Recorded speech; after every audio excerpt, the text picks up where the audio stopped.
Hi! మీ గుండె పదిలంగా ఉండాలన్నా, మీ జీర్ణ వ్యవస్థ సక్రమంగా పనిచేయాలన్నా, మీ బోన్స్ చాలా స్ట్రాంగ్‌గా ఉండాలన్నా, మకానా మిల్క్ షేక్ చేసుకొని తాగండి. చాలా చాలా టేస్టీగా ఉంటుంది. చాలా ఆరోగ్యంగా ఉంటారు.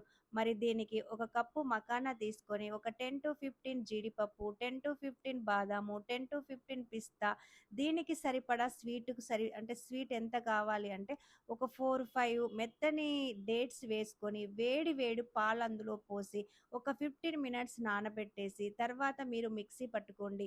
మిక్సీ పట్టే ముందు నానిపోయినాయి కదా! ఇది మిక్సీ పట్టే ముందు పిల్లలు కూడా తాగాలనుకుంటే కోకా పౌడర్ యాడ్ చేయండి. చాక్లెట్ ఫ్లేవర్ ఉంటుంది కాబట్టి పిల్లలు కూడా ఈజీగా తాగేస్తారు. చాలా చాలా బావుంటుంది. మీకు కావాలంటే ఐస్ క్యూబ్స్ కూడా వేసుకోవచ్చు. బట్ ఐస్ క్యూబ్స్ అంత హెల్త్‌కి మంచిది కాదు కాబట్టి ఊరికనే చేసుకొని తాగండి. చాలా బావుంటుంది. లైక్ చేయండి, షేర్ చేయండి, సబ్స్క్రైబ్ చేసుకోవడం అస్సలు మర్చిపోకండి మరి. ఓకేనా?